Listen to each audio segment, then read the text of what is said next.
Bom, essa questão 29 aqui da Unisc tem que ter muito cuidado para não fazer uma interpretação errada, tá? Eu já vi várias vezes isso acontecer e presta bem atenção no que eu vou explicar, porque mais adiante, lá nos complementares, vai ter uma questão parecida com essa, só que a resolução vai ser diferente, tá? Primeira observação, ó. Considere que as extremidades dos trilhos consecutivos estão livres para se expandir. Porque o que a gente tem que pensar? Tu tem uma barra, tá? Quando tu aquece uma barra, aí tu calcula, vou inventar aqui, tá? Que o delta L dela é 2 centímetros, tá? Ela se dilatou 2 centímetros. O que isso quer dizer? Que ela se dilatou 1 centímetro para cada lado.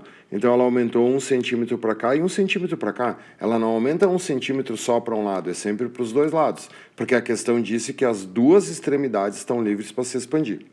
Então esse é o primeiro detalhe. Segundo detalhe importante, tá? Não tem nada a ver a espessura dos trilhos aqui, tá? Tem que imaginar o seguinte, ó. Como é que é o trilho do trem, tá? Todo mundo já viu, né?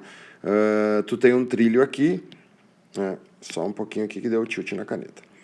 Tu tem um trilho aqui, e aí tu tem um outro trilho aqui. Esses trilhos, né, vão até o infinito. E aqui tu tem aqueles dormentes, né, que seguram os trilhos. Então, os trilhos são essas barras aqui, ó.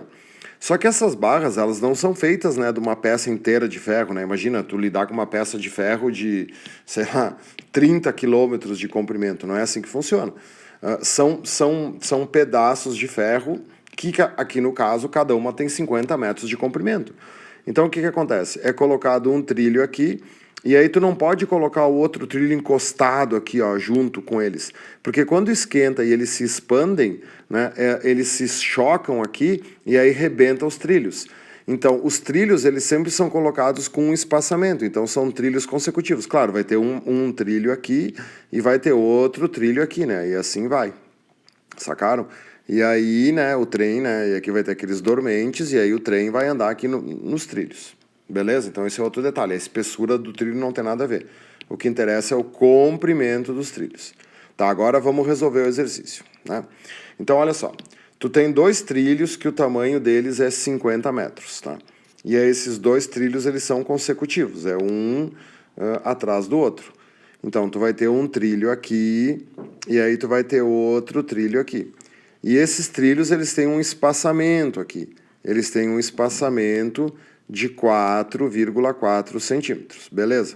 Tá, qual é o único cálculo que tem que fazer aqui? Da dilatação linear, ΔL. ΔL igual a LO vezes alfa vezes ΔT, que é bem simples, né? O comprimento inicial é 50, o alfa é 1,2 vezes 10 na menos 5, e o ΔT é de 5 para 45, ΔT é 40. Então, a parte matemática aqui é simples, né? Vai dar 20, 5 vezes 4, 20, vezes 1,2 vai dar 24, desculpe. Então, vai ser 24, e aí mais 2 zeros, vezes 10 na menos 5. Então, isso aqui está em metros, né?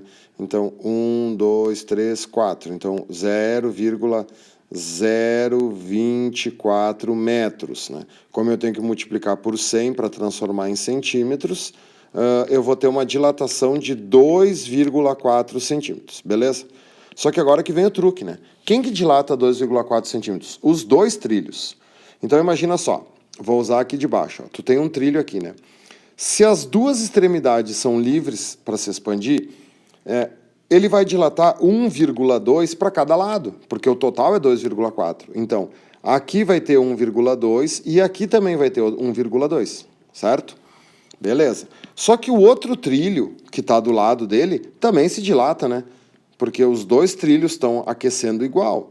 Então, esse trilho que está aqui do lado dele também vai dilatar 1,2 para cada lado. Beleza? Então, qual era o espaçamento entre os trilhos? O espaçamento entre os trilhos era de 4,4, né?